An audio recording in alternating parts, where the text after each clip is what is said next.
Hello students आज का जो हमारा वीडियो लेक्चर है वो है नेचर ऑफ ट्रांजैक्शन। अपने कल के लेक्चर में बच्चे हमने ये सीखा था कि इनकम और एक्सपेंडिचर अकाउंट में हम सिर्फ रेवेन्यू टाइप की ट्रांजैक्शंस को रिकॉर्ड करेंगे और रिसीप्ट्स एंड पेमेंट अकाउंट में हम कैपिटल और रेवेन्यू दोनों टाइप की ट्रांजैक्शंस रिकॉर्ड करेंगे। पर ये ट्रांजैक्शंस क्या होती हैं और रेवेन्यू और कैपिटल का क्या चक्कर है, ये हम आज के वीडियो लेक्चर में सीखेंगे।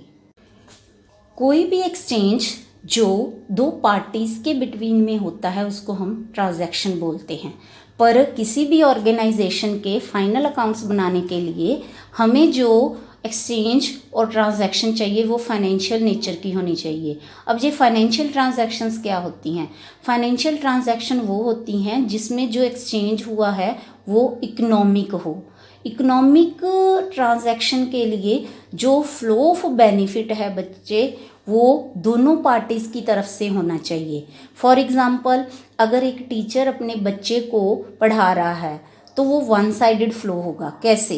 जैसे वो टीचर जो है वो अपने बच्चे को टीचिंग सर्विसेज प्रोवाइड करवा रहा है पर बच्चा उनको बदले में कुछ भी पे नहीं कर रहा है। ये one sided flow economic benefit है, तो इसको हम एक फाइनेंशियल ट्रांजैक्शन नहीं बोलेंगे। पर अगर वही टीचर अपने स्टूडेंट्स को टीच करेगा और बदले में फ़ीस लेगा तो वो एक इकोनॉमिक ट्रांजैक्शन होगी। क्यों? क्योंकि यहाँ पे जो इकोनॉमिक बेनिफिट का फ्लो हो रहा है वो दोनों साइडेड से है। और फाइनेंशियल ट्रांजैक्शन वही ट्रांजैक्शन होती है जिसमें इकोनॉमिक बेनिफिट दोनों पार्टीज़ की तरफ से हो।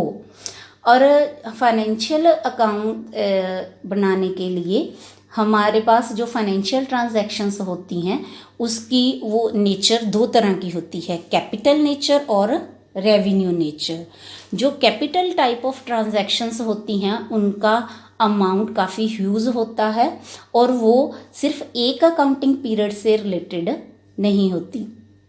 पर जो रेवेन्यू टाइप ऑफ ट्रांजैक्शंस होती हैं उनका अमाउंट काफ़ी लो होता है, छोटा होता है और वो एक ही अकाउंटिंग पीरियड से रिलेटेड होती हैं। ये ट्रांजैक्शंस पेमेंट्स भी हो सकती हैं और रिसीप्ट्स भी हो सकती हैं। जैसे कैपिटल एक्सपेंडिचर जिनको कैपिटल पेमेंट्स भी बोलते हैं, कैपिटल रिसीप्ट्स एंड इसी तरह ही रेवेन्यू एक्सपेंसेस और revenue payments and revenue receipts.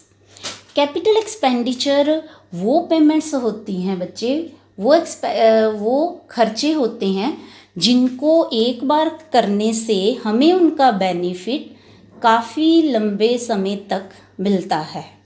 मतलब उनको खर्च कर दिया, एक बार हमने किसी भी वस्तु जिस भी वस्तु पे उसको खर्च किया है उसका मतलब ये नहीं है कि उसको हम सिर्फ एक ही अकाउंटिंग पीरियड में यूज़ करेंगे। हम उसका बेनिफिट काफ़ी लंबे समय तक ले सकते हैं। पर दूसरी तरफ रेवेन्यू पेमेंट्स जो होती हैं बच्चे, उनका बेनिफिट या उनको हम सिर्फ एक ही अकाउंटिंग पीरियड में कंज्यूम कर सकते हैं और उनका बेनिफिट ले सकते हैं। इससे ज़्यादा हम उनका बेनिफिट नहीं ले सकते। और इसी तरह बच्चे कैपिटल रिसीप्ट्स, ये वो अमाउंट रिसीव्ड होते हैं बच्चे जो हम ऑर्गेनाइजेशन जिस टाइप का बिजनेस कर रही है ये उससे रिलेटेड नहीं होते। और रेवेन्यू रिसीप्ट्स ये वो अमाउंट रिसीव्ड होते हैं बच्चे कि जो हम बिजनेस कर रहे हैं, जिस तरह की एक्टिविटीज़ हमारी ऑर्गेनाइजेशन कर रही है ये उसी से रिलेटेड होते हैं।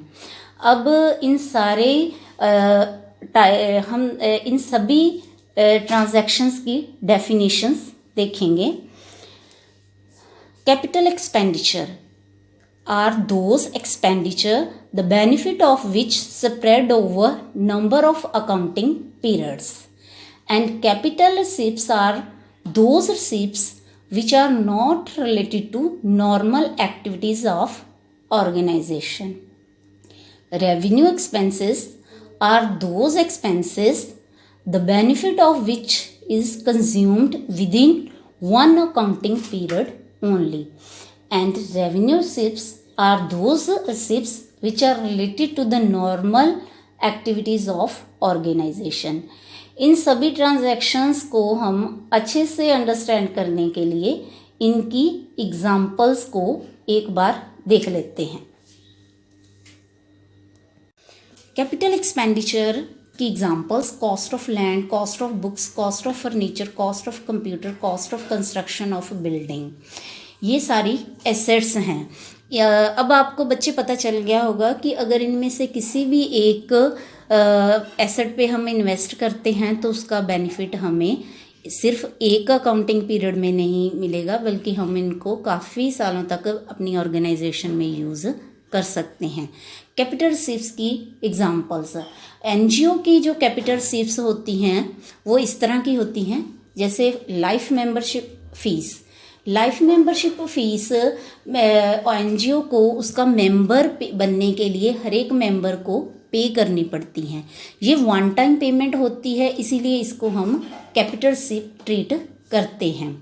जो स्पेसिफिक डोनेशंस बच्चे दो तरह की होती हैं, स्पेसिफिक और जनरल। जो स्पेसिफिक डोनेशंस होती हैं उनको हम सिर्फ स्पेसिफिक पर्पस के लिए वो दी जाती हैं और हम उसको उसी पे खर्च कर सकते हैं, इसके अलावा उसको किसी और काम के लिए खर्च नहीं कर सकते। For example building fund donation, sports fund donation. Legacy बच्चे हमें किसी के विल द्वारा प्राप्त हुआ अमाउंट और रिसीप्ट्स होती हैं और इसको भी हम कैपिटल रिसीप्ट ही ट्रीट करेंगे। नेक्स्ट है sale value of fix asset. किसी भी एसेट को सेल करने से जो अमाउंट रिसीव होता है उसको भी हम कैपिटल रिसीप्ट ही ट्रीट करते हैं। पर अगर फिक्स एसेट की सेल से हमें लॉस हुआ हो तो वो रेवेन्यू एक्सपेंसेस है, और अगर गेन हुआ हो तो वो रेवेन्यू रिसीप्ट है। ये सारी कैपिटल रिसीप्ट्स बच्चे लायबिलिटीज़ हैं और ये बैलेंस शीट में शो होंगी। नेक्स्ट है रेवेन्यू एक्सपेंसेस की एग्जांपल्स।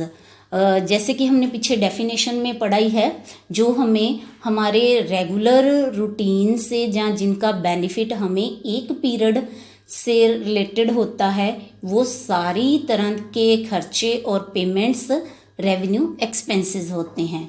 देखो जैसे वेजेस, सैलरीज, इंटरेस्ट पे किया, purchase of periodicals means magazines वगैरह, newspapers, loss of on sale of fix assets, cost of material consumed. Material consume बच्चे अगर हमारा हॉस्पिटल है तो मेडिसिन से रिलेटेड हो सकता है, और अगर हमारा कोई स्पोर्ट्स क्लब है तो स्पोर्ट्स मटेरियल हो सकता है, और अगर हमारी कोई एजुकेशन ट्रस्ट है तो हमारा एजुकेशन इंस्टीट्यूशन है तो वो हमारी स्टेशनरी हो सकती है। मतलब ये उसकी कॉस्ट ऑफ मटेरियल कंज्यूम, मतलब जो हमने एक अकाउंटिंग पीरियड में जितना यूज़ किया है उसको हम यहाँ as a revenue expenses show करेंगे।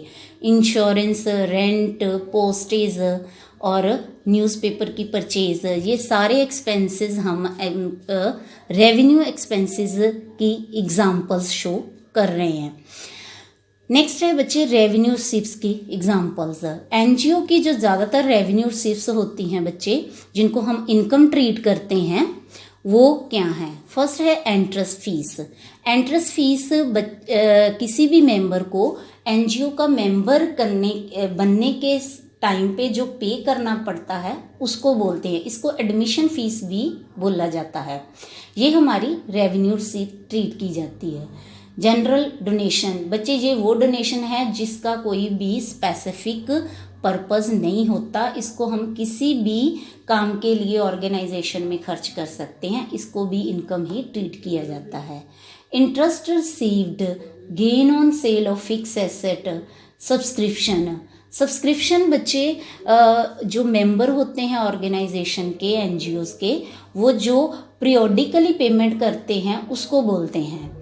तो जे भी इनकम का जो इम्पोर्टेंट सोर्स है एक एनजीओ के लिए। दूसरा है बच्चे सेल ऑफ ओल्ड न्यूज़पेपर्स, किसी भी तरह के स्क्रैप की सेल को भी हम रेवेन्यू रिसीप्ट्स ट्रीट करते हैं। इसके अलावा बच्चे जो भी नॉर्मल एक्सपेंसेस होते हैं जो कि ऑर्गेनाइजेशन को अपने एक्टिविटीज़ को ऑपरेट करने के लिए ज़रूरी होते हैं, वो रेवेन्यू एक्सपेंसेस होते हैं।